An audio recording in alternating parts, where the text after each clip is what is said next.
جو لوگ مال میں جو اللہ نے اپنے فضل سے ان کو عطا فرمایا ہے بخل کرتے ہیں، وہ اس بخل کو اپنے حق میں اچھا نہ سمجھیں،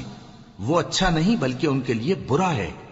وہ جس مال میں بخل کرتے ہیں قیامت کے دن اس کا طوق بنا کر ان کی گردنوں میں ڈالا جائے گا، اور آسمانوں اور زمین کا وارث اللہ ہی ہے، اور جو عمل تم کرتے ہو اللہ کو معلوم ہے۔ اللہ نے ان لوگوں کا قول سن لیا ہے جو کہتے ہیں کہ اللہ فقیر ہے اور ہم مالدار ہیں۔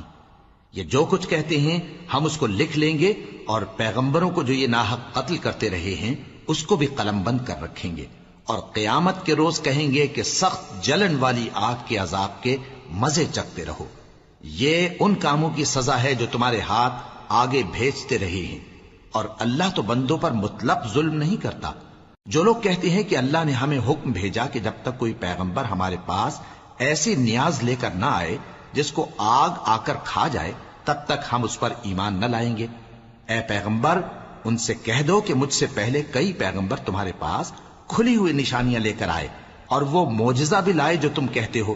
تو اگر سچے ہو تو تم نے ان کو کیوں قتل کیا؟ پھر اگر یہ لوگ تم کو جھٹلا رہے ہیں تو تم سے پہلے بہت سے پیغمبر کھلی ہوئی نشانیاں اور صحیفے اور روشن کتابیں لے کر آ چکے ہیں کہ ان کو بھی جھٹلایا گیا تھا۔ ہر شخص کو موت کا مزہ چکھنا ہے اور تم کو قیامت۔ یہ خوف دلانے والا تو شیطان ہے جو اپنے دوستوں سے ڈراتا ہے، تو اگر تم مومن ہو تو ان سے مت ڈرنا اور مجھ ہی سے ڈرتے رہنا، اور جو لوگ کفر میں جلدی کرتے ہیں ان کی وجہ سے غمگین نہ ہونا، یہ اللہ کا کچھ نقصان نہیں کر سکتے۔ اللہ چاہتا ہے کہ آخرت میں ان کو کچھ حصہ نہ دے،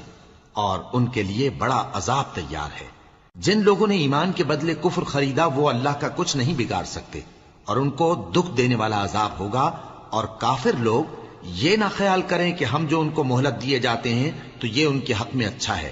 نہیں، بلکہ ہم ان کو اس لیے مہلت دیتے ہیں کہ اور گناہ کر لیں، آخر کار ان کو ذلیل کرنے والا عذاب ہوگا۔ لوگوں،